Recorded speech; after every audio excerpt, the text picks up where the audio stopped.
I'll open this hearing of the National Park Subcommittee of the Senate Committee on Energy and Natural Resources on the issue of the administration and execution of the Great American Outdoors Act. America's public lands connect our people.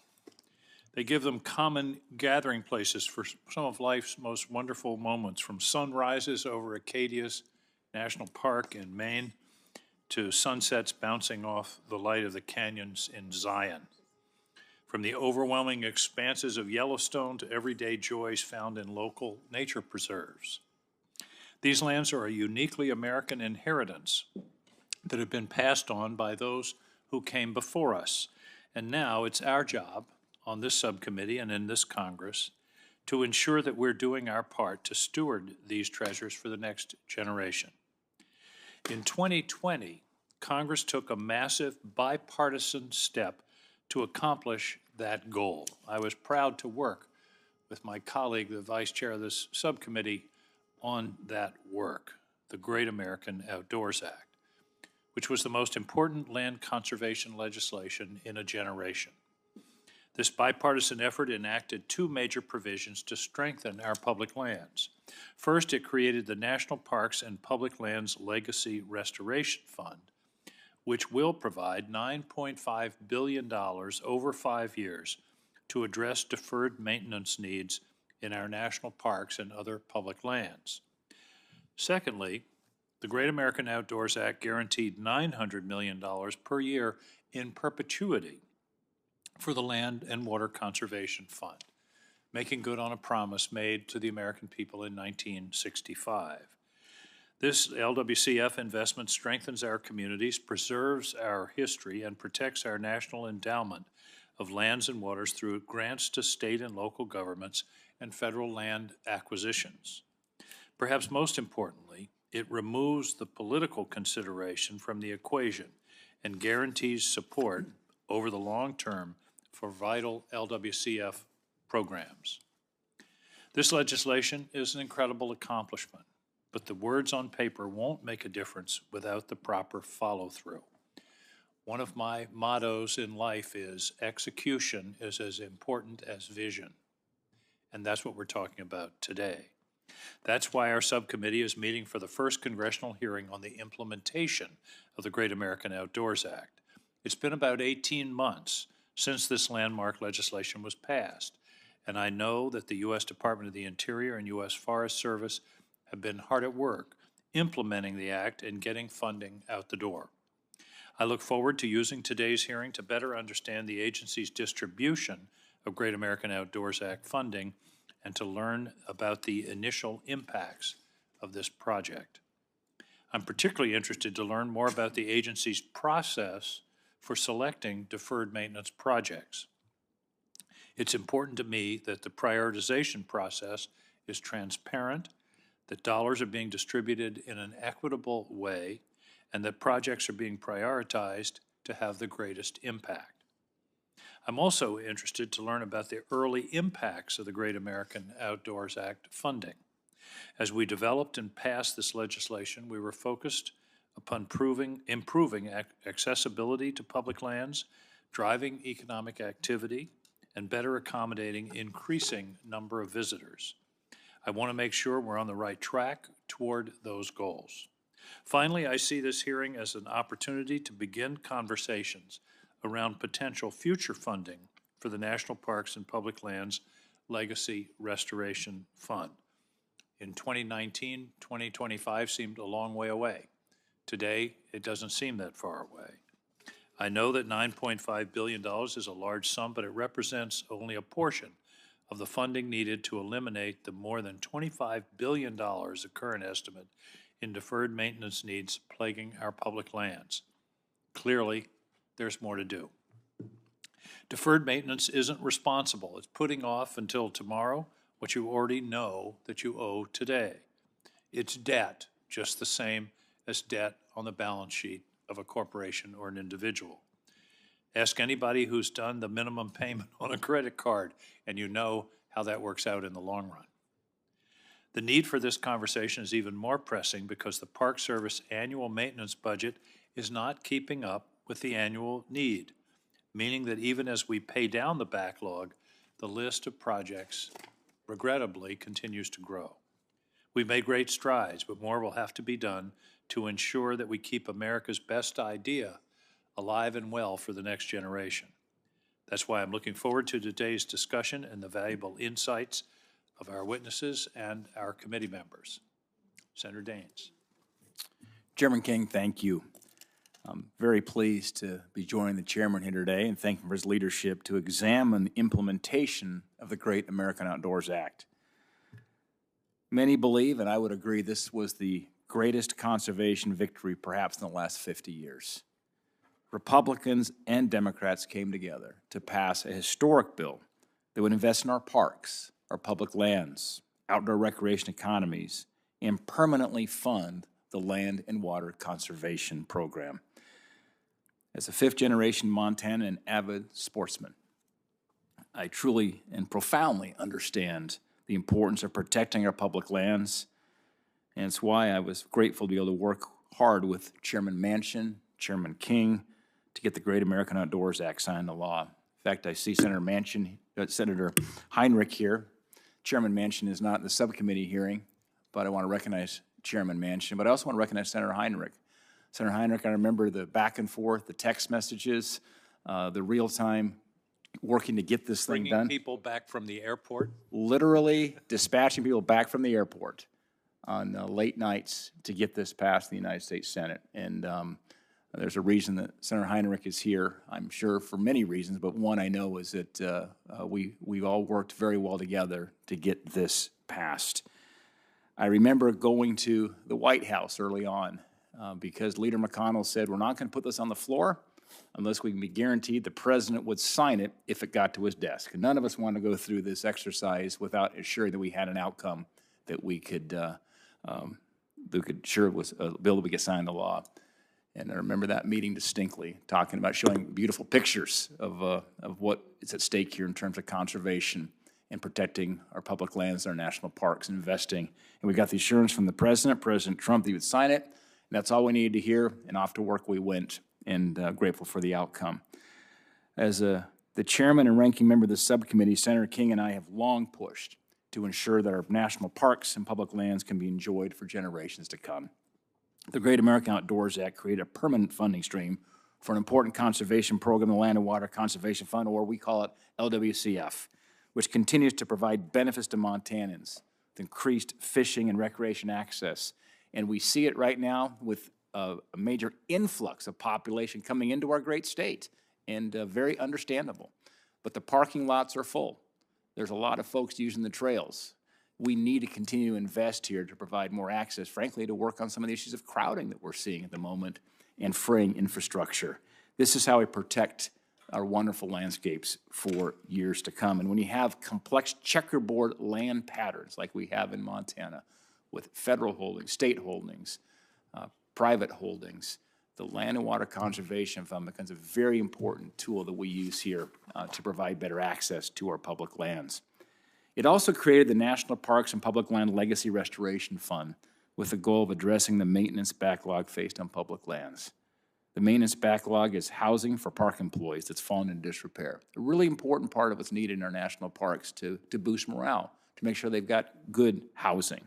It's wastewater systems that are broken. Again, these are items that you don't necessarily see as the public when you come into our national parks, but essential and critical that we get these fixed if we're going to continue to provide the right experience for the public when they come to our national parks. It's campsites, it's trailheads that are inaccessible. Congress worked together to get this bill passed. Now we must ensure the program is being implemented as Congress intended. Angus said it well, talked about it's not just about a vision, it's also about execution, and that's why we're here today. And we're already starting to see some really good results. Yellowstone National Park is leading the way in how this money should be spent. By the way, Yellowstone National Park had a record level visitation last year, nearly 4 million visitors. Superintendent Cam Shawley was laser focused on improving employee housing to ensure that working at Yellowstone those employees have a safe and a comfortable place to live. This is extremely important for the park and a community who are suffering from a lack of affordable housing. I look forward to continue to work with our national parks and Chairman King to find more solutions to the housing issues faced in parks as well as gateway communities, which is why I just recently introduced the Gateway Community and Recreation Enhancement Act with Senator King to build upon the good work that we've already done and find real solutions to the challenges that employees and the communities are facing due to increased visitation to our national parks.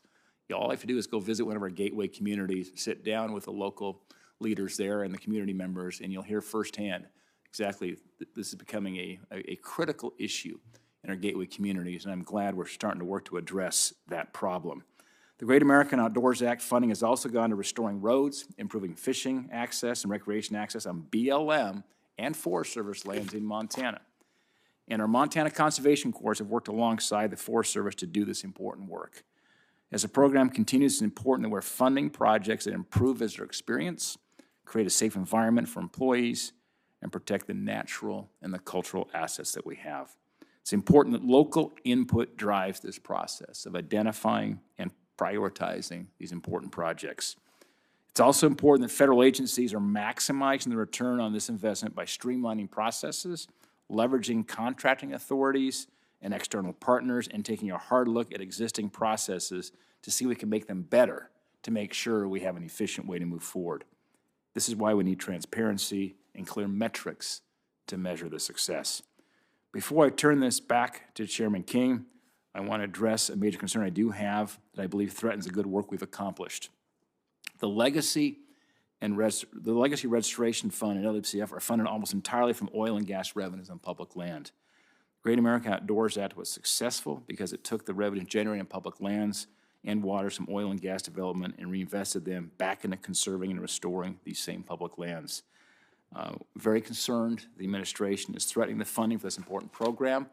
It's got a longer fuse on it, but as Angus pointed out, it doesn't take long before we think it's a long time in the future suddenly becomes the present reality. In fact, just yesterday, the administration could not commit to holding a lease sale in Montana, despite a federal judge requiring them to do so over 7 months ago. Lease sales alone generate millions of dollars in bonus bids and rentals each year. That money is split between local communities and the Treasury. It's having a real meaningful impact on states like Montana and the money that is available for conservation. I'm concerned and disappointed the administration's anti-energy policies and urge the Department of Interior to resume leasing so these programs can continue long into the future. I look forward to today's questions and plan to dig deep in the implementation of this important bill. With that, Mr. Chairman, turn it back to you. I look forward to hearing from the witnesses. Thank you. I would observe that Yellowstone had 4 million visitors this year. Acadia had 3 million. But if you measure it on a per square foot basis, Acadia won. Always moving the goalpost. Our guests and our witnesses today are Shannon Estenos, who's the Assistant Secretary for Fish and Wildlife and Parks at the Department of the Interior. Ms. Estenos provides policy guidance and direction for the U.S. Fish and Wildlife Service and the National Park Service and has the direct responsibility for programs associated with the management and conservation of our natural resources. Chris French is the Deputy Chief of the National Forest System. Mr. French is responsible for policy oversight and direction for the natural resource and public service delivery programs across the 193 million acres of national forests and grasslands in 44 states and territories that make up the National Forest System. And while he will not be testifying, I want to recognize Mr. Brian Bloodsworth, the Director of the Great American Outdoor Act Program Management Office. Mr. Bloodsworth will be available to answer the committee's questions. Ms. Estenos. Thank you, Mr. Chairman. Chairman King, Ranking Member Daines, and members of the subcommittee, thank you for the opportunity to present the views of the Department of the Interior on the implementation of the Great American Outdoors Act. I would like to submit our full statement for the record and then summarize the department's views in a brief opening statement. I want to start by thanking you and your colleagues for all you do to connect people to the outdoors. The Great American Outdoors Act was an historic legislative achievement. It's been said already this morning, it bears repeating. Demand for outdoor recreation continues to grow, and the Great American Outdoors Act recognized that when it combined an historic financial commitment to conservation and recreation with a significant investment in the facilities needed to carry out the department's important mission, including the care and maintenance of America's national treasures.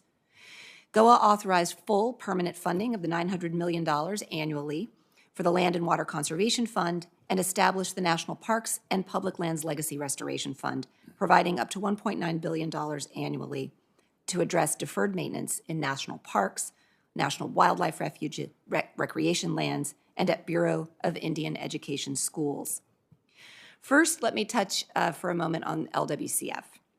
The investment made through LWCF to expand outdoor recreation and conservation of America's lands and waters is integral to President Biden's call to action that we work together to conserve, connect, and restore our lands and waters for the sake of our economy, our health, and our well-being.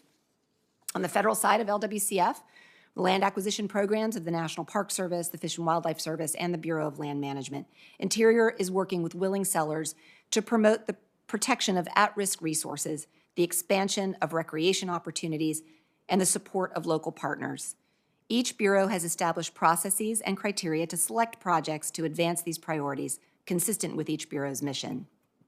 On the state side of LWCF, Interior funding totaled $101.2 million for grants to states and other partners in FY 2021.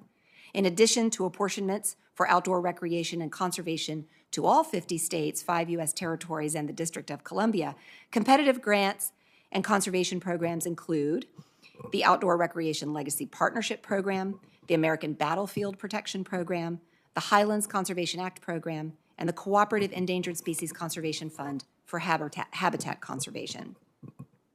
At the end of FY 2021, Interior held listening sessions with stakeholders and tribal nations to check in with valued partners and to engage new audiences and potential partners about Interior's LWCF programs and how to best leverage the benefits of GOA. Our testimony shares many successes of LWCF, acquisitions, grants, support for recreation and underserved communities. We are in the process of right-sizing our stateside LWCF program and evaluating and overhauling our processes to address the significant increase in applications for grant funding since the full funding of LWCF. We've increased our outreach and training programs and are listening to feedback from our partners to improve these efforts. We've also heard concerns about our ability to increase the pace of all of our processes across both sides of LWCF, from the timely issuance of stateside apportionment letters to the lengthy federal land acquisition process itself. We're taking a hard look at these concerns, and we look forward to working through these issues with you and with our partners in the months and years ahead. Next, let me touch on the National Parks and Public Lands Legacy Restoration Fund, a game-changing investment program that is helping us make meaningful progress on protecting high-priority assets, improving the financial health of the department, and setting the course for a sustainable future for asset management in our bureaus. In FY 2021, the department prioritized 165 projects to address critical deferred maintenance needs and improve transportation and recreation infrastructure in national parks, national wildlife refuges, and recreation areas, and at Bureau of Indian Education schools. To facilitate a consistent approach to delivering on the LRF requirements in GOA, the department provided 4 parameters to guide project selection across all bureaus. First, to focus on projects that improve the overall financial health of the department by achieving significant deferred maintenance reductions. Second, to maximize the number of people served by these investments. Third, to safeguard those we serve, including our visitors, our partners, volunteers, and workforce, by focusing on public health and safety and critical asset stability. And finally, prioritizing the rehabilitation of assets to support conservation and recreational opportunities, and in the case of BIE, education for years to come. These 4 department-wide parameters are the basis for step-down project selection processes and criteria in each bureau. Project selection criteria reflect the mission of each bureau, and the project selection process reflects the organizational structure of each bureau. All 4 bureaus have also leveraged existing programs and methodologies. For example, facilities assessment protocols, capital improvement plans, repair and replacement plans. They've used these existing programs to build their list of candidate projects. Also common to all 4 bureaus is that the project selection process is built from the ground up, with input and leadership of superintendents, refuge managers, state directors, facilities managers, who identify condition deficiencies in their assets and then develop projects to address those deficiencies. Those projects are then reviewed and prioritized horizontally by multidisciplinary teams and vertically by management teams and through the departmental budget development review and approval process. I look forward to discussing these processes and criteria in greater detail with the subcommittee today. I referred to the Legacy Restoration Fund as game-changing, not only because of the historic investment it represents, but also because it provides our bureaus greater flexibility to free up funding across multiple discretionary, mandatory, and supplemental appropriations, and right-sizing projects to funding programs to meet the most critical, large, and small maintenance needs across the system. We're focusing on making strategic investments across all funding streams to maximize benefits to the American public. Across all bureaus, Interior has obligated more than $780 million, with 70% of the funding awarded to small businesses to date. While the first 2 years of LRF implementation have been very successful, we want to be nimble in our implementation and adapt to feedback we receive from partners, members of Congress, and the public, and to adapt to the lessons that we ourselves learn as we go. We are adaptively responding to concerns and ideas that we've heard about our selection processes and criteria, and we continue to refine and optimize the selection criteria used by bureaus. For FY 2022, the department prioritized 63 projects with an average project size of $20.5 million and an estimated $1.2 billion to be addressed in deferred maintenance. We await Congress's guidance on those selections and look forward to putting the next tranche of GOA funding dollars to work when a full year funding bill is passed. Through the significant investments of GOA and the bipartisan infrastructure law, and a commitment to the public-private collaborations and outreach to diverse new audiences, we will enhance conservation and recreation opportunities in local communities and on public lands across America. We look forward to working together to ensure our country's national parks and public lands remain relevant, inclusive, and accessible to everyone, and that our Bureau of Indian Education schools provide environments and facilities conducive to learning. Chairman King, Ranking Member Daines, thank you for the opportunity to appear before you today. I'm happy to answer questions that you and other members of the subcommittee have today. And when the question and answer period begins, I'll ask Mr. Bloodsworth, who is the head of our Program Management Office, to join us at the table. Thank you so much. Thank you. Thank you for your testimony. Mr. French. Good morning, Chairman King, Ranking Member Daines, and members of the subcommittee. It's a great opportunity to be here today to discuss USDA Forest Service's implementation of the Great Outdoors Act, Great American Outdoors Act. The Great American Outdoors Act has been a game changer. I want to share a deep appreciation to you, Congress, for recognizing how critical it is to fix our infrastructure, create more access to our public lands, and further conservation by ensuring America's forests remain forests through our Forest Legacy program. Our goal is to have every visitor and every Forest Service community feel the positive impacts from the implementation of the Great American Outdoors Act, from jobs, access, improved facilities, sound road systems. The Great American Outdoors Act is making incredible impacts across our national forest system. Today, I'll discuss our decision-making process and results about projects funded through the Great American Outdoors Act. First, we're committed to equitable outdoor access, providing clean air and water to all communities, especially our most vulnerable ones, and securing abundance, resilience, and accessibility of the natural resources within our national forests. To support that, the national forests and grasslands include more than 370,000 miles of roads, almost 14,000 bridges, 160,000 miles of trails, and nearly 70,000 recreation and administrative facilities across the system, all of which require ongoing maintenance to continue to meet growing public demands. Public use of national forests is continually increasing. In 2020, we saw an unprecedented number of visitors of 168 million, an increase of nearly 18 million from just a year ago. And each year, as been noted, our backlog of deferred maintenance grows. Currently, it's estimated at $6.3 billion. The National Parks and Public Land Legacy Restoration Fund is helping us to stabilize and reduce this backlog. From the onset, we decided to ask the public and tribes how to prioritize our implementation of the Great American Outdoors Act. What was most important? What was most meaningful? We held listening sessions with stakeholders at the national, state, and local level so we'd be responsive and to help our communities and our stakeholders develop good project proposals. From this came our first set of ranking criteria. First and foremost, we needed to reduce deferred maintenance. Secondly, improve visitor experience, improve visitor access, contribute to local economies, address health and safety issues, promote forest restoration, and importantly, leverage partnership funding. In fiscal year 2021, we reviewed more than 900 proposed projects, and Congress authorized 556 projects in 43 states and Puerto Rico. We've prioritized 60% of those projects through a national competition and 40% through local and regional priorities. In that first year, we committed $285 million, leveraged more than $42 million in partner contributions, and reduced deferred maintenance by $426 million.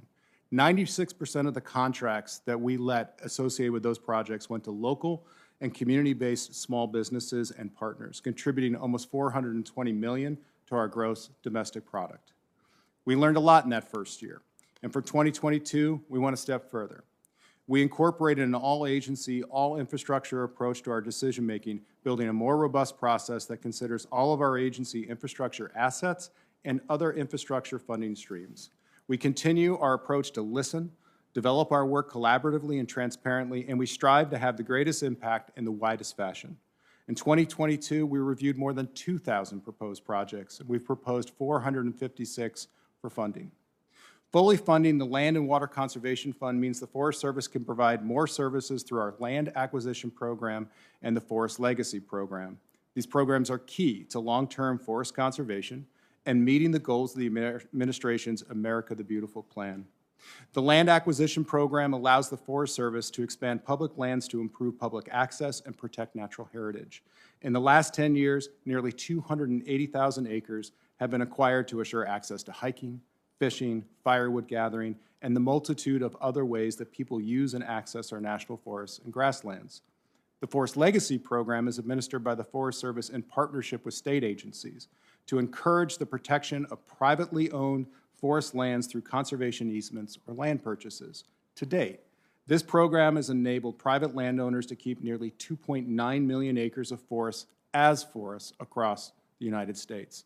Both of these programs have a merit-based, two-stage, long-standing competitive process. These programs help secure the abundance, resilience, and accessibility of the natural resources across our nation. I appreciate the opportunity to be here today. I look forward to your questions, and thank you. Thank you very much. Welcome back to the committee, Mr. French. I'm going to defer my questions and call upon Senator Heinrich. Thank you, Chairman, and thank you both for the hearing today. I think this is really important. Assistant Secretary Estenos, realizing the full potential of this landmark legislation requires that we get LWCF funds out the door in a timely manner that works for both the agencies and also the private landowners involved. I'm really concerned about some of the bottlenecks in that process, and you mentioned some of them, but they're really testing the patience of very well-meaning, willing sellers with a conservation ethic, and ultimately may lead them to sell their properties to be developed as opposed to being conserved. In particular, I'm told that the property valuation process has really become an increasingly and often unreasonably time-consuming part of the overall acquisition process. In fact, I've heard that appraisals that literally used to be completed in a few months are now under the Department's Appraisal and Valuation Services Office taking as much as 2 years or more. How do we fix that? Senator, thank you so much for the question. It's such an important one, and it's one that internal to Interior we're having a number of conversations about and focus very closely on. Let me agree in the strongest possible terms with your statement that in order for us to maximize the benefits, we've got to get this money out the door and working on the landscape. I couldn't agree more with that statement. And making sure that the federal land acquisition process is formulated in a way that does that is critically important. You've pointed out one specific step in that process that has become quite lengthy. And, you know, it's this, what you're touching on here is the tension between trying to create a valuation and appraisal process that is transparent, that is accountable, and that is, you know, that injects integrity into the process is very important, and certainly the taxpayers deserve that kind of accountability. But we have to balance, we have to find a way to balance that with the mission. And Secretary, I don't think anyone is asking for an appraisal process that is not transparent. That's right. We do this all the time in the real estate industry. Appraisals are a thing. They don't take 2 years. And everyone wants a good deal for the taxpayer. I mean, I don't think anyone up here would, we want these dollars to go as far as they can. We just want them to be effectuated efficiently. And it used to get done in a few months when it was done regionally. And when it got pulled back to DC, it became a multi-year process. And I will tell you, there's a project I'm working on right now in New Mexico where we decided to go with the state, even though many of the funds are coming from the federal government. We decided to go with the state as the agency to run the project, to manage the project, simply to avoid that step in the process. Yeah, and you're absolutely right. You know, this is sort of the point that I was trying to make, which is to, you know, we can't separate our valuation and appraisal process from the mission, essentially. And I think that finding the right balance is where we're at now. I think we're swinging in between sort of extremes of how to approach that, and I couldn't agree more with you that we've got to get that right. The numbers I've seen is that acquisitions can take anywhere from 6 months to 36 months, which you're absolutely right. 36 months doesn't work for most willing sellers. Really hard on people. That's right. So I would just urge your attention to this issue. I'm going to run out of time, so I want to switch over to Mr. French real quick. And I appreciate your focus on the role of some of these funds in access, public access. And you and I have talked extensively about the need to defend the public's legal access rights, whether that's in New Mexico or Alaska or Michigan or Montana. And we've talked a lot in recent years about the crazy mountains in the Gallatin. And I continue to be concerned with what I think are inconsistencies in the Forest Service's approach to public access. And we had an exchange a few months ago, and I want to follow up on that, because in a 2015 letter, the Custer Gallatin National Forest Supervisor wrote in a letter that the Forest Service maintains and holds unperfected prescriptive rights, in particular up Sweetgrass Creek to the north, based on a history of maintenance with public funds and historic and continued public and administrative use. But in current litigation, the Forest Service and the Department of Justice is claiming that now there is not a prescriptive easement on Sweetgrass Trail. These decisions affect access in every state in the nation. Why is the Forest Service and DOJ changing its position on public rights of access on that trail in particular? And what does that mean for trails everywhere in the U.S.?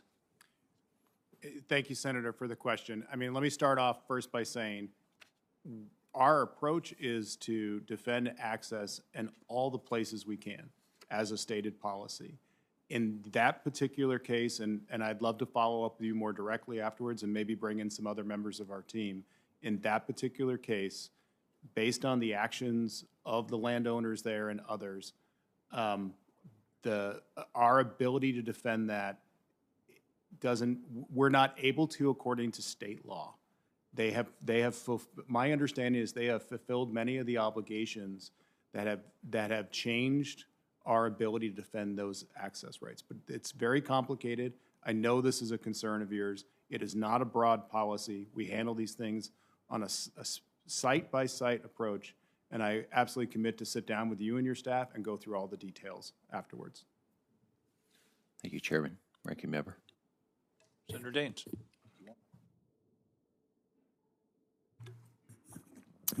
Thank you, Chairman King.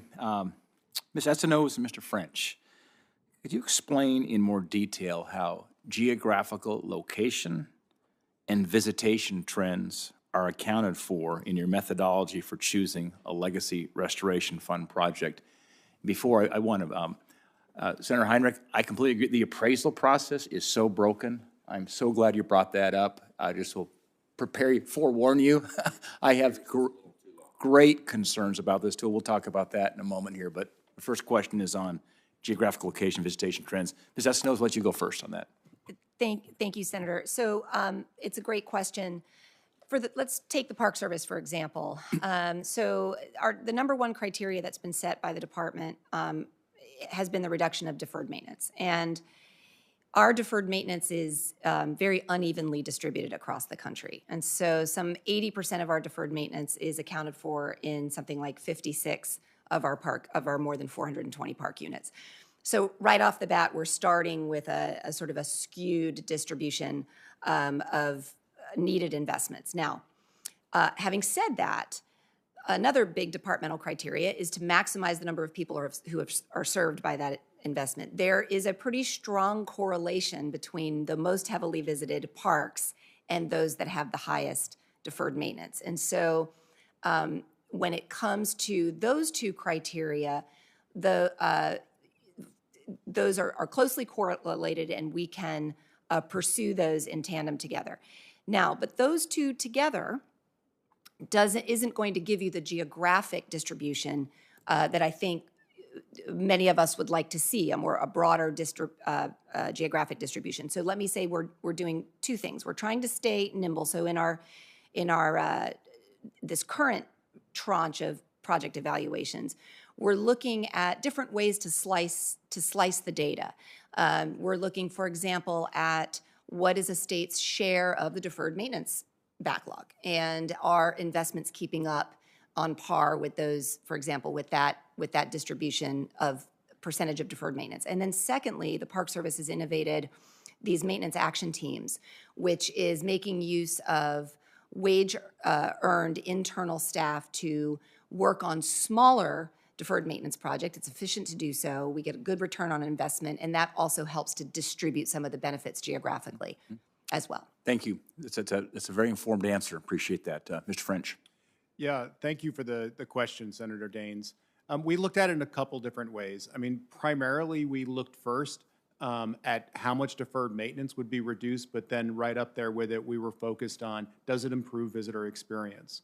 And then from there, how much partner local collaboration could occur to help do this. Our process used both a national process and a local process, where 40% of our projects were actually geared towards local priorities and regional priorities, because we knew on some of these issues we may not pick those up. The end results, when we look at what we're doing, have actually been quite astounding. And what I mean by that is if you look at, like the state of Montana, your state, 8% of the national forest system, 9% of the national forest system occurs in Montana, and actually you received about 9% of the funds through Great American Outdoors Act. And we're seeing that sort of equitable distribution based on our criteria occurring almost throughout the entire system. Thank you. Follow-up on that is we look at the cost of kind of doing business in terms of getting these projects executed in the field. Do you have an estimate on the percentage of total legacy restoration funds that are used for administrative or environmental review costs? Yes, sir. So the administrative costs we're running at about 3% for LRF, and interestingly, we're running at about the same administrative cost for LWCF as well, stateside. Now, environmental reviews, planning and design, all of that, Senator, is folded into project costs. Those are considered project development costs, and so those are not counted as part of the administrative costs. So the 3% includes cost to administer the program. So would there be a way, that may be the way you want to define in terms of the environmental review costs, to lump it into the overall, is there a way you could break that out, and just so we could have the transparency of understanding what additional costs are associated with the environmental review? Senator, can we come back to you with the feasibility of that and follow up? I would like to see it, questions yeah, and I think that's the helpful dialogue here today. Is just kind of getting a sense of how's it going and the overall cost burden here to achieve what we ultimately want to see here is the infrastructure. Mr. French, how about you?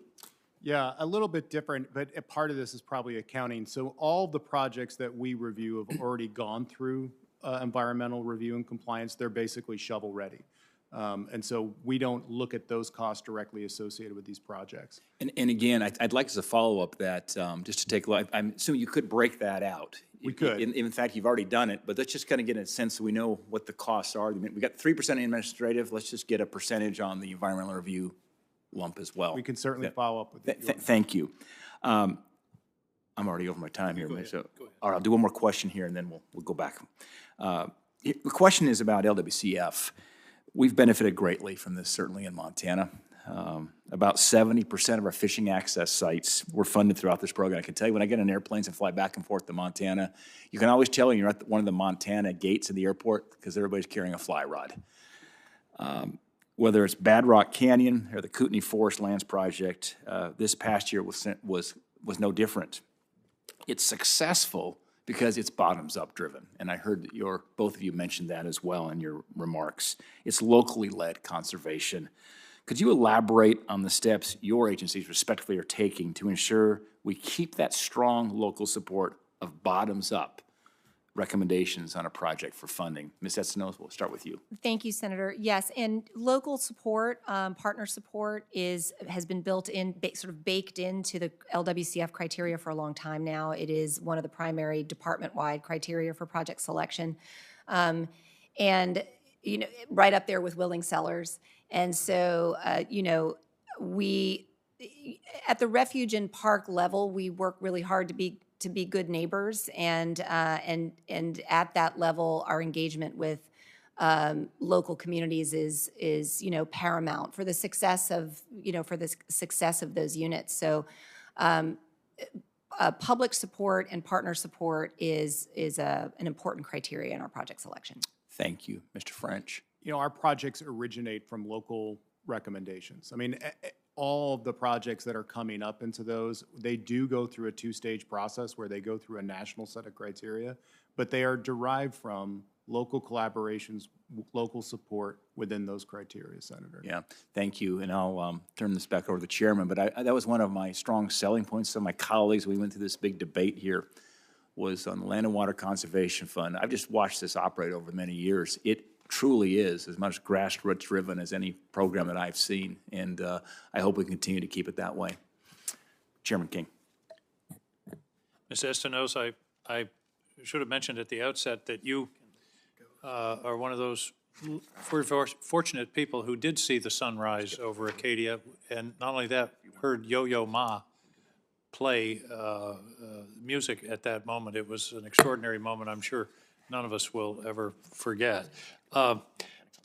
We've talked a lot about bureaus and processes and sort of the abstract.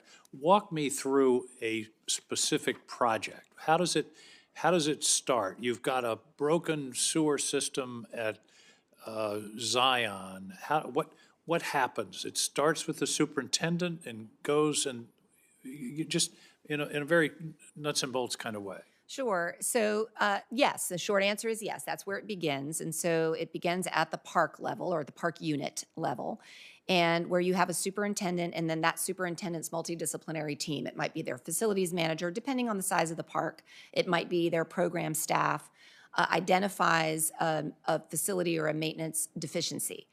And then a project is developed to address that deficiency. At the park, they Yes, say, sir. and they come to you and they nominate a project, say, here's what we need to do, and it'll cost 1.2 million, and then what happens? Yes, and so then a project is developed, and then within the context of LRF, that process then, or that project then is lifted up through the Park Service's regional system, and then it's evaluated against LRF and departmental-wide criteria by the Investment Review Board. In the region, this is before it gets to Washington? Well, Brian, talk, if you don't mind, Mr. Please. Chairman, if we can have Brian talk a little bit about the IRB, the Investment Review Board. Great, really. Sure. Thank you for the question, Senator.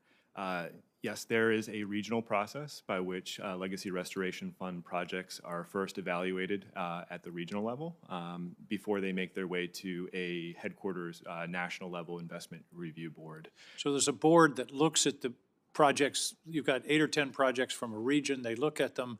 They apply those criteria that was demonstrated at the first the beginning of the hearing, and then they forward recommendations to Washington. Is that correct? Yes, and for additional clarity, when the call goes out for project formulation, it's not only just Legacy Restoration Fund, it also includes projects that could be considered across all maintenance and facility-related fund sources that the Park Service has at its disposal. I think that's important. We're going to want to get to that later. I think that there isn't just one source of funds here, and if we're smart, we're going to work and have them be coordinated. Okay, so then it goes to Washington. There's a similar kind of review that takes place, I take it? Yes. The Investment Review Board, Multidisciplinary Investment Review Board, takes a hard look at the projects that have been identified. They look at what is the best fund source for those projects, whether it be Legacy Restoration Fund, line item construction, federal lands transportation, and they also make sure that the projects that are considered for Legacy Restoration Fund are also meeting the criteria that the National Park Service has identified for as objectives. And then the list, then you have a completed list. That then comes to my office, Senator, the Program Management Office at the department level, where we look at it for just department-wide consistency as well.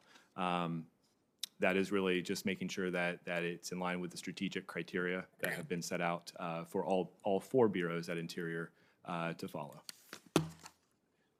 Thank you. I appreciate that. I think it's helpful to us to understand how it works. And Mr. Chairman, may I add, our other bureaus have very similar processes. They differ in organizational, in small. When you say bureau, this is Park So Service. for Park Service, Fish and Wildlife Service, Bureau of Indian Education.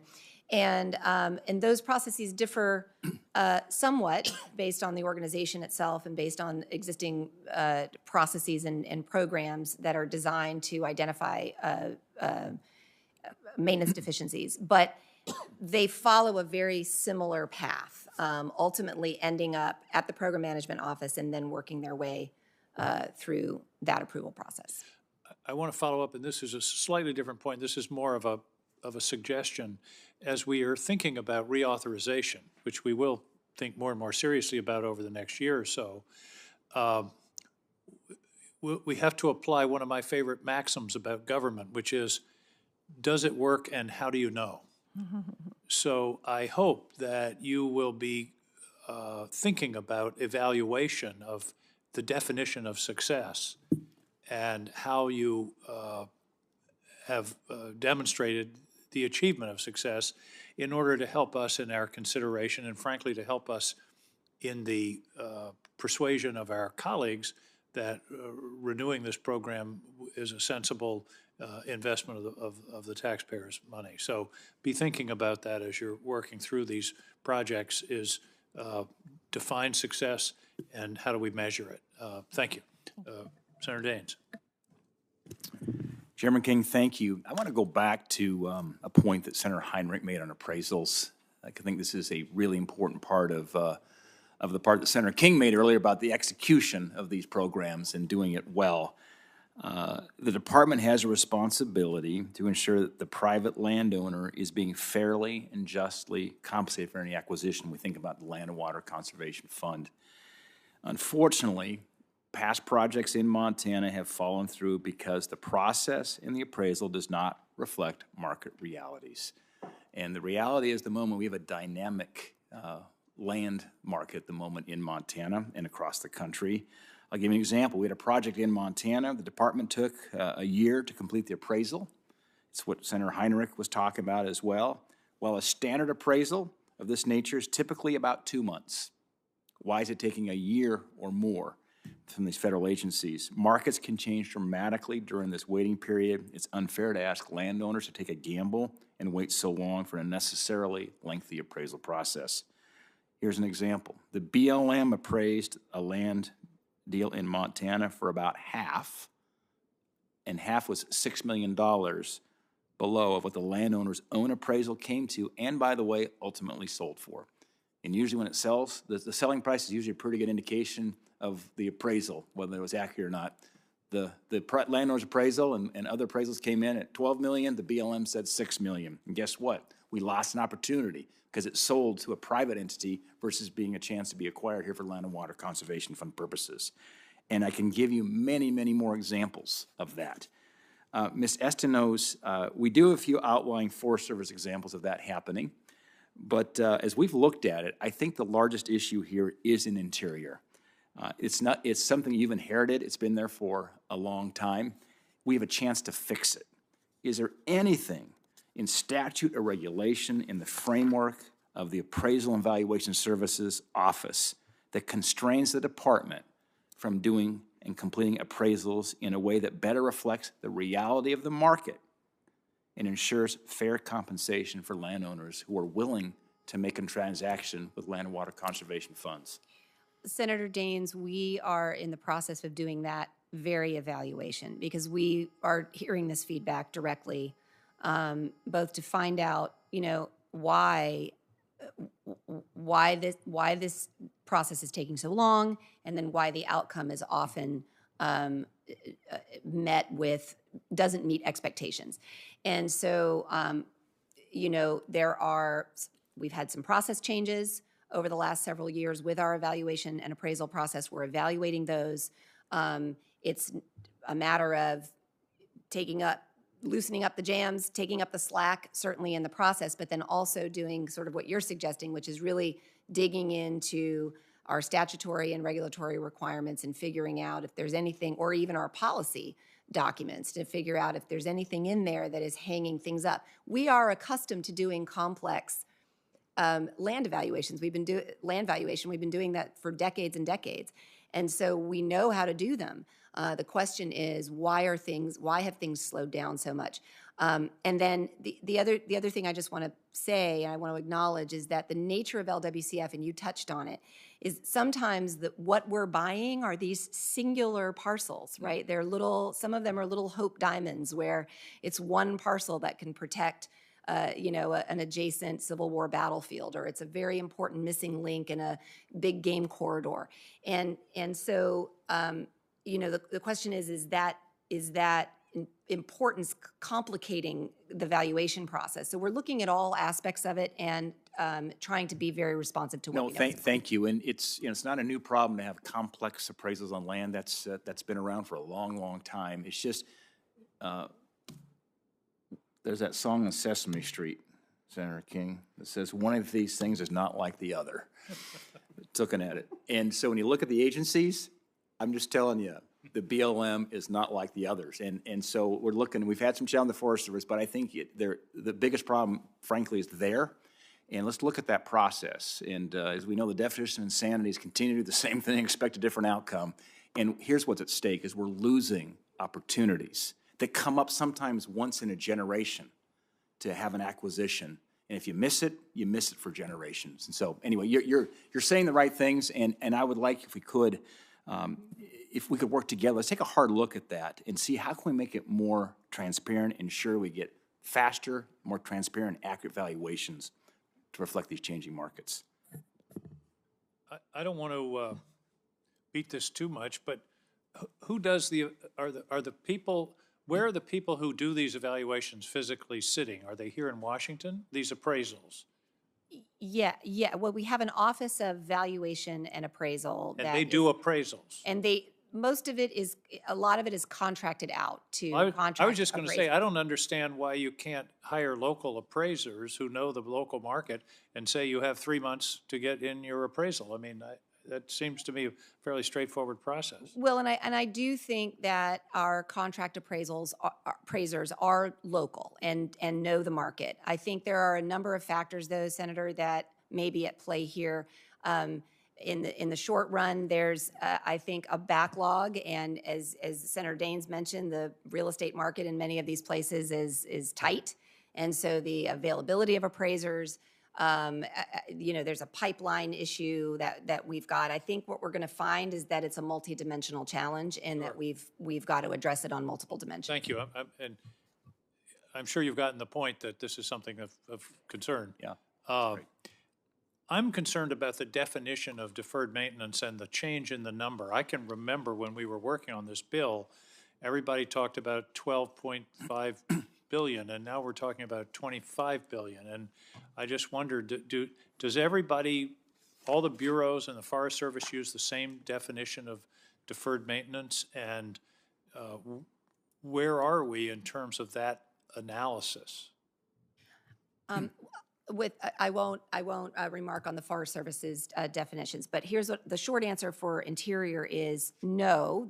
There are some differences among the bureaus in how we account for and define deferred maintenance, and I think the increase in the number is in large part due to, since the passage of GOA, the Park Service in particular doing what it can to standardize its method to come closer to the way our other bureaus count deferred maintenance. In addition to that, the passage of GOA, as you can imagine, Senator, inspired the Park Service and land managers and facilities managers to begin in earnest updating what had probably been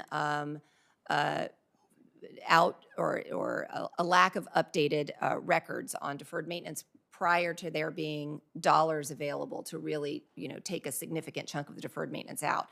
I think that the Park Service is getting really close to what it feels is a consistent and comfortable number. But it really has been that multi-year process of largely the Park Service trying to standardize and make their method more consistent with their sister bureaus. Thank you. The other piece of bipartisan historic legislation that's passed around here in the last couple of years is the bipartisan infrastructure bill. And I want to be sure that both departments are using that resource as well, because particularly when we're talking about roads and we're talking about transportation networks, that seems to be a fruitful area of complementary funding sources. In addition, the possibility for other kinds of projects, not necessarily roads, but perhaps, is philanthropic support. Our parks are well loved, and many, I know in Maine, we have Friends of Acadia, and it's a very dedicated group of people. So are we maximizing, I'll ask you, Mr. Busworth, are we maximizing the opportunities for complementary and matching funds and those kinds of things? Matching is a very effective way to generate philanthropic support, for example. Thank you for the question, Senator. We are certainly working to have many types of leveraging across all of our investments that we're making. In some cases, those investments are easier to fundraise for than others. The maintenance action teams that are being employed by the Fish and Wildlife Service and the National Park Service are great opportunities to do that. They are the types of investments that are being made that lend themselves to more local, smaller efforts that as juxtaposed against the massive wastewater and water treatment systems that are not quite as easy to fundraise for. So yes, that is something that we are very focused on.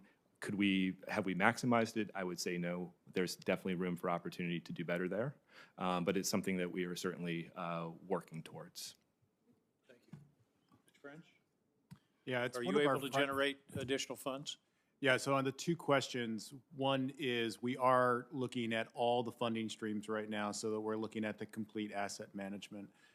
One of our primary criteria is leveraging partner funds as we select projects both locally and nationally. And later this month, we'll have a dashboard open to the public that shows all our projects across the nation on a map, and you can dive in to see exactly how much funding is coming in from each of the funding sources and our partners on those. So I think that's another step of just showing that broader approach that we're trying to take there. I think that's a brilliant approach. Ms. Estenet, can you do a dashboard with that kind of information? Yes, I think the short answer is yes. I know our program management office has a significant amount of data and is working on developing communications tools that can give the public a simple, easy, accessible way of understanding this program in its many dimensions. And with regard to leveraging dollars, I really appreciate that question, Senator, and I want you to know that at Interior, we're trying to think as expansively as we can about leveraging. So there's certainly the philanthropic arm. Friends of Acadia is a tremendous example of that capacity, and we know we've got it and need to maximize tapping into it. And there are many other ways. You mentioned other infrastructure legislation. There are opportunities for cost recovery built into our planning and design. There are, for example, when we're building a utility or rebuilding a utility, there might be an opportunity to tap into a municipal utility that can provide, a cost recovery mechanism or a better economic return on that investment. So we're trying to think expansively about this concept of leveraging our dollars. Thank you very much. Senator Kelly. Thank you, Mr. Chairman. Thank you for holding this hearing, and thank you, everyone, for being here today. Ms. Estenos, my first question's for you. I'd like to discuss the declining water levels in Lake Powell in the Glen Canyon National Recreation Area. In October, I spoke to Director Sams about this, and I know he is taking a look at this and tracking it closely. Lake Powell, as you know, is one of the most popular boating locations in the West. It receives somewhere around 3 million annual visitors. Drought has reduced the levels in Lake Powell by 22 feet over the last 6 months. And we're down to one boat ramp. This is a 180-mile long reservoir, one boat ramp. And this is crushing the tourism economy and industry in northern Arizona. The other 10 boat ramps at Lake Powell are currently, they're essentially beached. And many were on standby or ready to be replaced because they were just old. Can we look into using Great American Outdoor Act funding to replace and extend those boat ramps? Thank you, Senator Kelly, for raising a really profound issue of this, the second and third order effects of the prolonged drought that we're experiencing. And Lake Powell, you're right, has dropped 22 feet. Projections are it may continue to drop.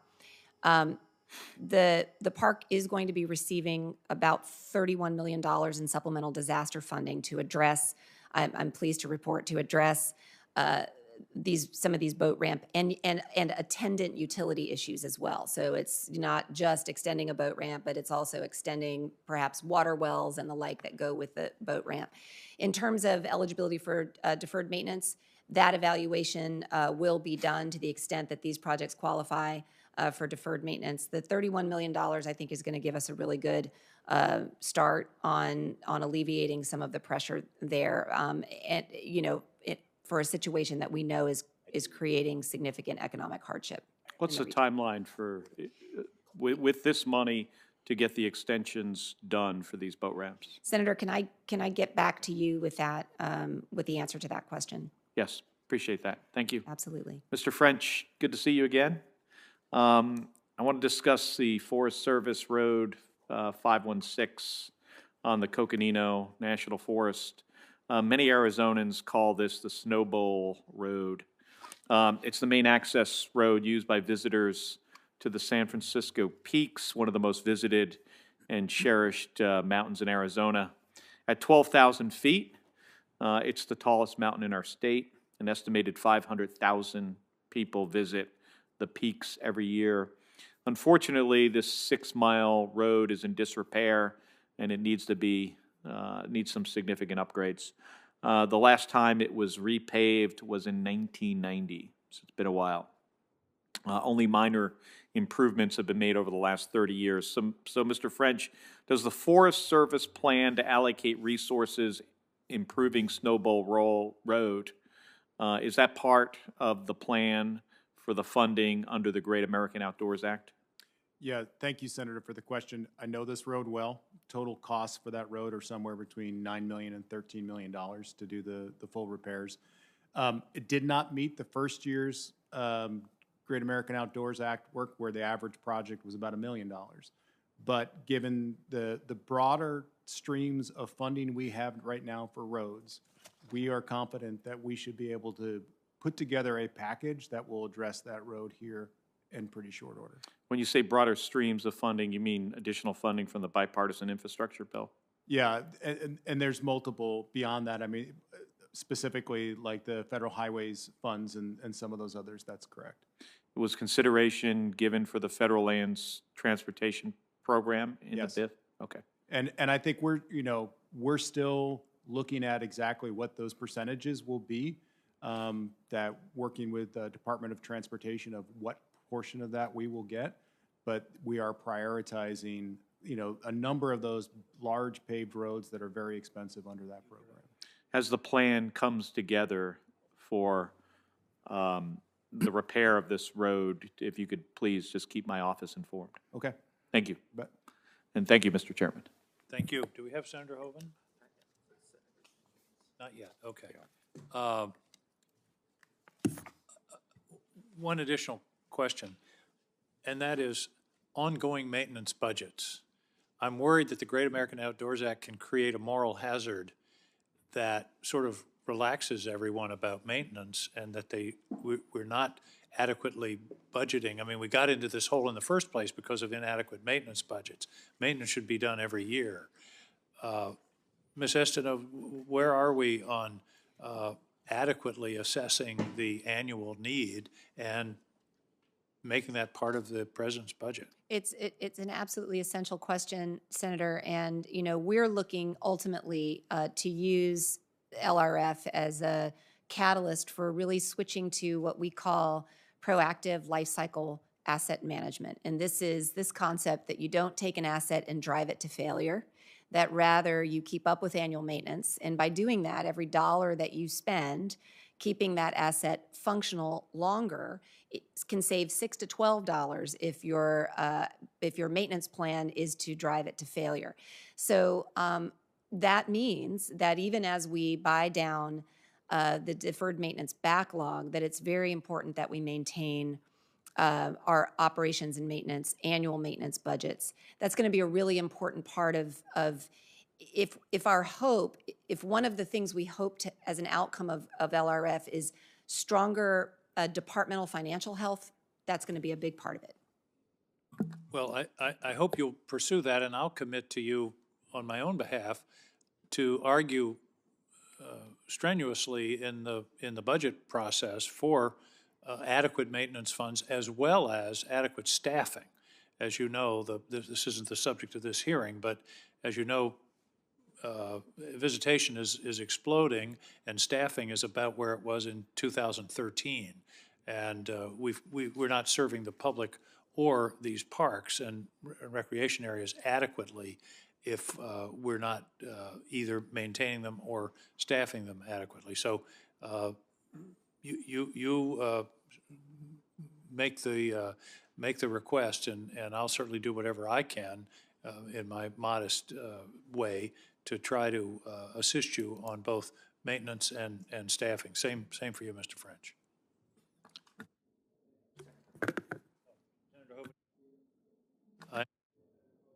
Senator Hoven is with us via WebEx. Senator Hoven. Thank you, Mr. Chairman. Ms. Estineau, of course, in the Great American Outdoor Act, there's funding for maintenance, as we're talking about.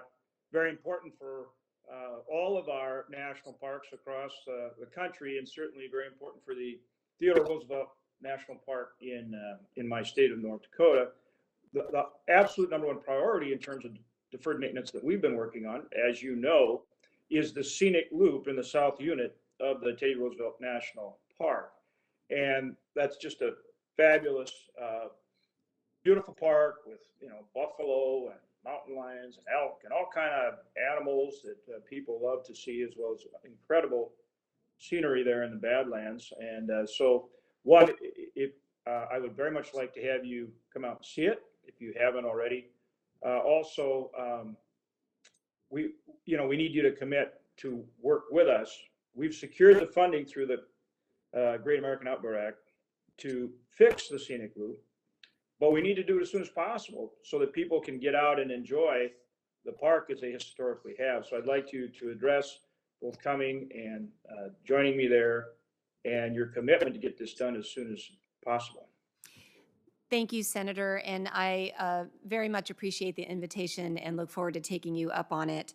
The Scenic Loop was a FY21 LRF project, as you've mentioned, and you know, our goal is to get those dollars obligated on all FY21 projects as quickly as possible. And so we've obligated 48% of our FY21 dollars thus far. All the rest are in the pipeline, either in planning and design or in procurement. In other words, they're out to bid. And Brian, I don't know if we've got a status on Theodore Roosevelt, but if we do not, Senator, we will get back to you with that very specific answer.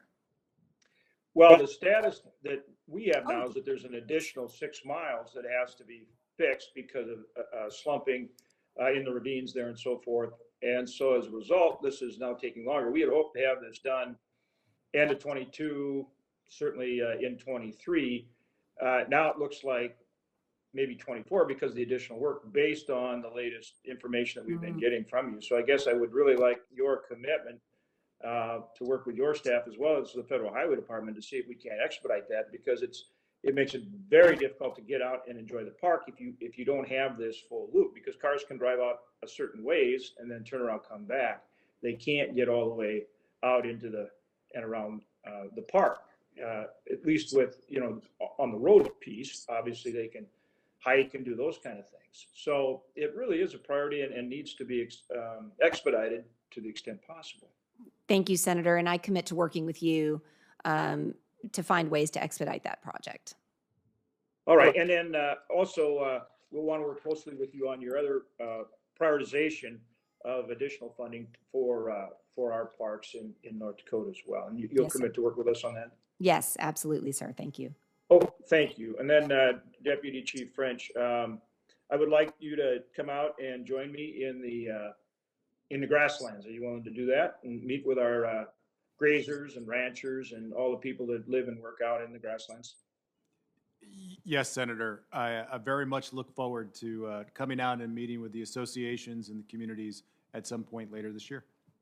Yeah, I think you'll enjoy it and get good information, insight from it. I think it's very important. You know, in this legislation, we also included funding that goes to the grasslands. We get about $10 million a year in North Dakota from the grasslands out there. And what we've done to leverage that is set up a steering committee between National Forest Service, USDA, as well as the governor's office out there, the ag commissioner, and then the counties and the grazing associations. And so we're also bringing state dollars to join with the 10 million we have. And then we're working with the counties as well, because we think if we kind of divide up the deferred maintenance tax between what's on the land and what's on the roads, you know, what affects the grazers, what affects the energy industry, what affects the tourism industry, all those different things, we can be much more effective in a coordinated way. Will you commit to work with our task force to do that? Yeah, I think that's exactly the type of approach that we're asking our local leaders to take, and we can commit to that. Thank you, Chief. We'll look forward to getting you out there and continuing to work on these things. I appreciate it. Thank you, Senator Daines. Thank you, Senator Hoeven. Chairman, I want to ask a question on Cottonwood. This investment that we made in the Great American Outdoors Act on the National Forest System could easily be undermined by litigation. It could create burdensome procedural requirements resulting from the Cottonwood decision. Mr. French, you previously testified to the impact the agency will feel beginning in 2023. In Montana, we've seen the full range of projects delayed or obstructed by Cottonwood. Mr. French, will you elaborate on these lawsuits that have shut down entire forests and could undermine this investment in Forest Service deferred maintenance? Okay. Senator Daines, thank you for the question. And I think, you know, since we last talked, we are progressing well with our conversations with Interior on solutions here. And I know we're going to follow up with you on that. Broadly, the issue is, broadly, when it comes to infrastructure, is that with a Cottonwood-like lawsuit, essentially activities associated with the forest plan will cease. And so if they were authorized through decisions associated with that forest plan, with a lawsuit like that, we would not be able to move forward with projects until we've done further consultation with the Fish and Wildlife Service on a species. And the interesting piece of that is that project would have gone through consultation that we've authorized, that is going forward to be funded, an infrastructure project. We will have gone through consultation, if necessary, on that project with the Fish and Wildlife Service or NOAA Fisheries. But under the Cottonwood situation, they essentially, anything tiered to the forest plan would be halted. And so it would be a secondary consultation where we've already had a consultation. That's the impact. Thank you, and that's a very clear answer on it. I'm going to turn it back to Chairman. But my follow-up, though, is we've requested a briefing to understand the concerns the administration may have on my legislation some 4 months ago. Would you both commit to following up with a briefing, perhaps within the next week? That'd be most helpful. Yes, Senator, we will work with your team to get that on the schedule. Thank you, Chairman. Senator Lee. Thanks so much, Mr. Chairman. Ms. Estenos, I'd like to start with you, if that's all right. In 2021, I joined my colleagues from Utah's congressional delegation in sending a letter to the Department of the Interior asking about our maintenance backlog. Utah received only $7.3 million that year to address its federal maintenance backlog, and the backlog at the time was $225 million, as I recall. The department responded by saying that it's directing the funding only to projects that are shovel-ready, and I think this was the explanation as to why it got only $7 million, notwithstanding the $225 million total backlog. Now, I understand wanting to catch the spotlight by building the actual infrastructure that Americans have been waiting for far too long. But what would it take for the department to make deferred maintenance projects in Utah shovel-ready? Well, Senator, I'm not sure I'm able to address specific projects in Utah and how close they are to shovel readiness or not.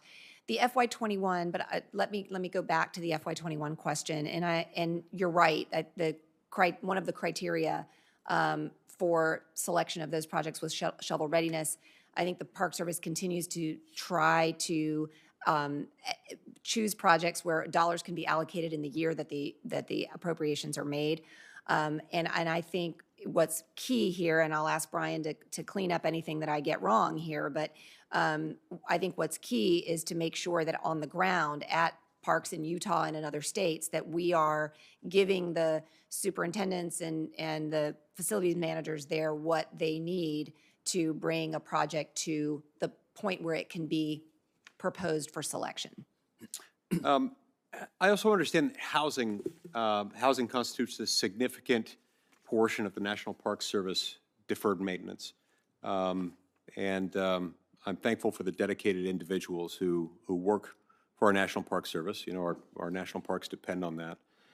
I can imagine housing impact issues inevitably impact what you do there.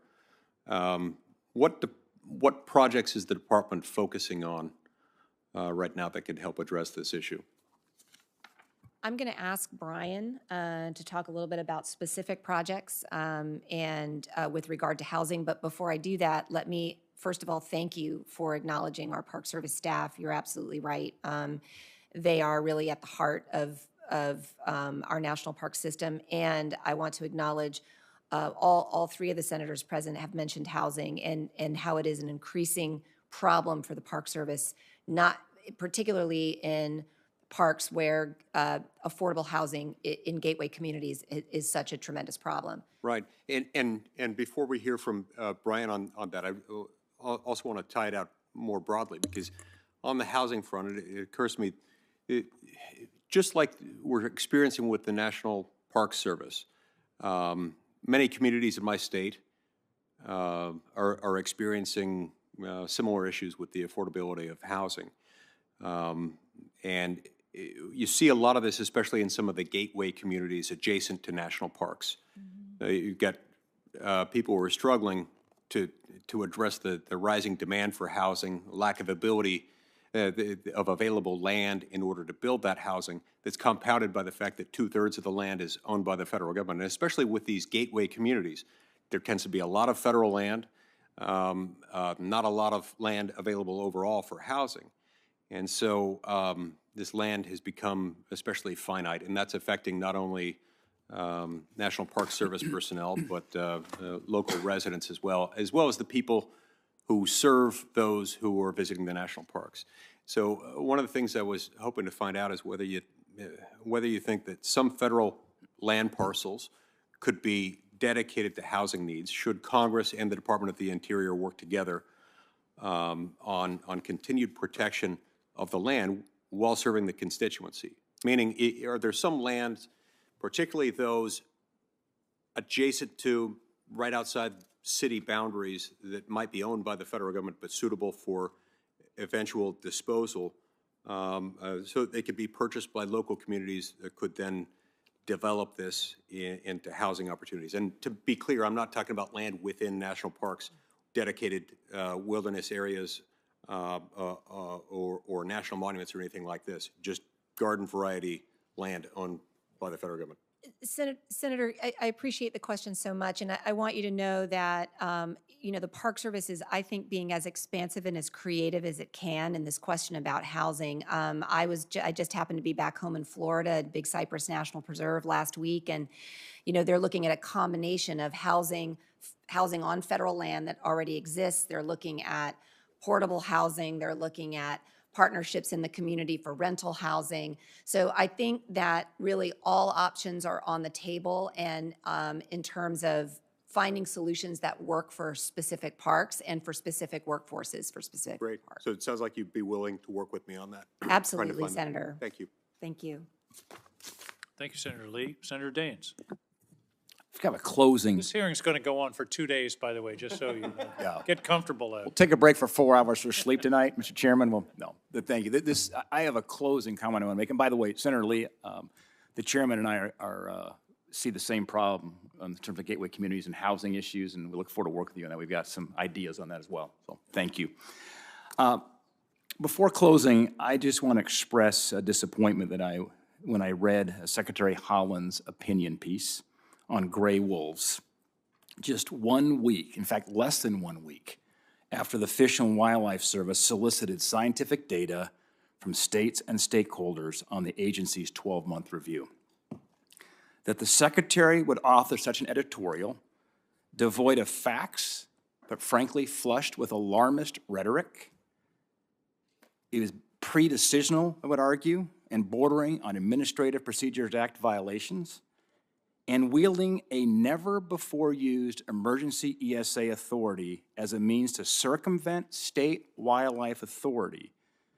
It speaks volumes as to how far the ESA has diverted from original congressional intent.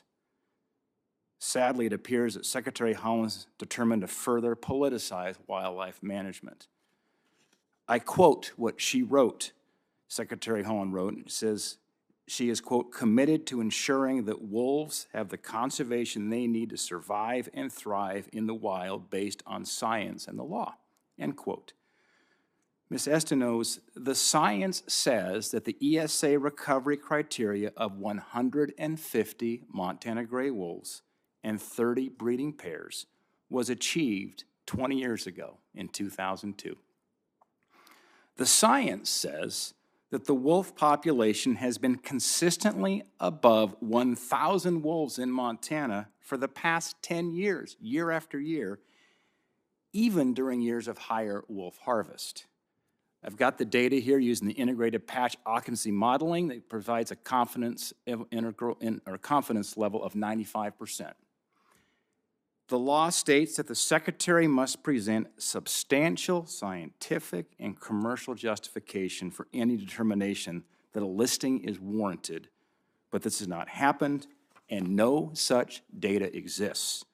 The law also states that the Secretary may only issue an emergency listing if there is a significant an immediate risk to the well-being of any species. These numbers clearly demonstrate that is absolutely not the case. Furthermore, in the state of Montana, we have regulatory mechanisms in place to regulate and limit take to ensure the population stays well above recovery levels.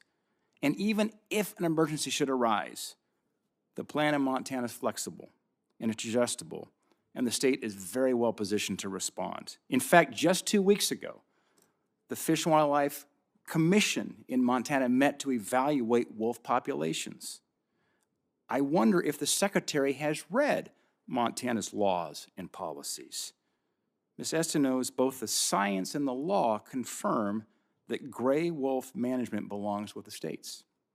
Secretary Holland writes that she is, and I quote, closely monitoring data and is, and I quote, alarmed by recent reports from Montana. What reports might that be?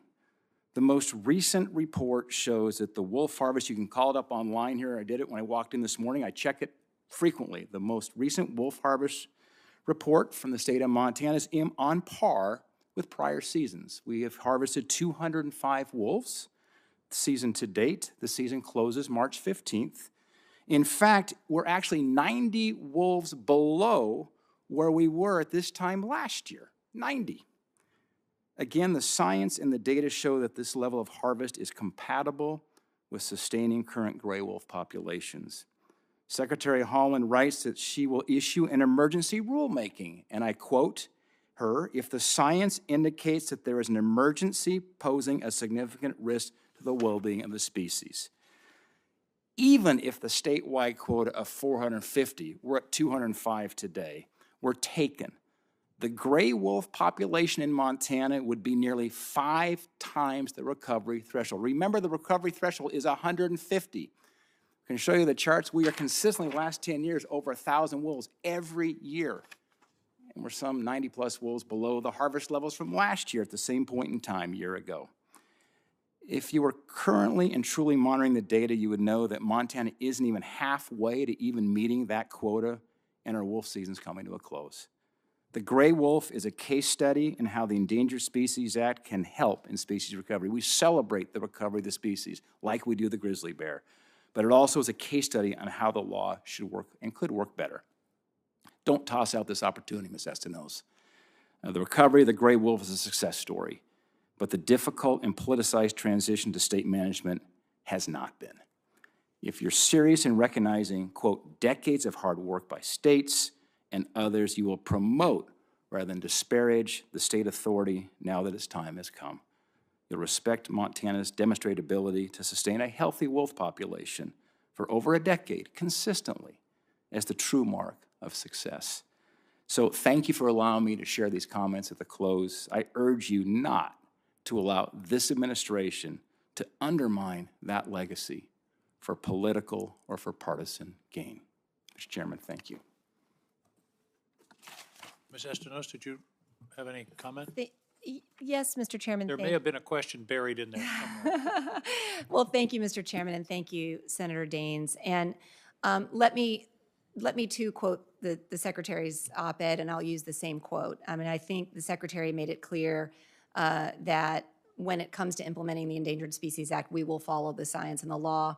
I just procedurally, want to mark that in the summer we were petitioned to begin a 12-month process. We're in that 12-month process. Senator, you correctly noted that our standard operating procedure, we just last week invited interested parties, including states, to share with us science and information that they think would inform that process. And in Montana, I am sure will provide us all of that data. With respect to the reports from Montana that are causing some concern, those are related specifically to 2 wolf management units that border Yellowstone National Park. The number of wolves that have been taken that are national park wolves that spend less than 5% of their time outside the park, we're now near 20 of those wolves. The concern there was that longstanding quotas for those 2 wolf management units had been removed, and so therefore the impact has been a greater number of Yellowstone wolves taken. The good news is that the National Park Service is in constant communication with the state of Montana. We've suggested a pretty quick fix to that problem, which is to reinstitute those management measures in those 2 wolf units to address Yellowstone wolves. And so, and then also, it's important to note too that in her piece this week, the Secretary pointed out that the Department of the Interior has other responsibilities relative to wolves. For example, in Wisconsin, where the Ojibwe tribes have reserved treaty rights to either take or conserve wolves, it's the department's responsibility to remind states that it's their responsibility to uphold those treaty rights. So the Secretary, I think, was very clear that Interior, and very clear in explaining what Interior's current role in wolf management is. And the last thing I'll say, Senator, is that the Secretary says it in her piece, you said it, and I'll say it again, which is that wolves are a conservation success story, and it's really just incredibly important that we all work together to secure and maintain that success into the future. Thank you for that comment. I would note the piece, though, I think, given that the request for total review just occurred, and the Secretary would weigh in with such an opinion piece, I'm very concerned that becomes entering into territory pre-decisional and wielding an authority that we do know the Secretary holds of a 240-day moratorium invoking the Endangered Species Act. The science is not even close on this. I mean, 150 is the number. We've had 10 years of over 1,000 wolves in the state of Montana. It's a great success story. I'm just concerned this becomes a very partisan kind of issue. And let's stay focused, as you stated. Great respect for your comments today and working with you. If we stay focused on the science and the facts and not knee-jerk reactions here, we will sort this out. But the science, I think, is very, very compelling here. Thank you, Senator, and we couldn't agree more. And the Secretary, I think, makes that point in her piece a couple of times. So thank you so much for surfacing this issue, and I look forward to continuing. And I just wish the Secretary would have told the whole story of what tremendous, have over 1,000 wolves in Montana. If you read that piece, you'd think the moment here that the wolves are on the borderline of having to be relisted, and that's absolutely false. Thank you. If there are no further questions, I want to thank our witnesses for your testimony today. It's been illuminating and very, very helpful.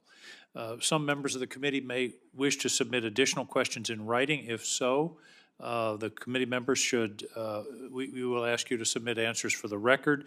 Committee members will have until 6 p.m. tomorrow, Thursday, to submit additional questions for the record. We'll keep the hearing record open for 2 weeks to receive any additional comments. Thanks again to our witnesses. The subcommittee is adjourned.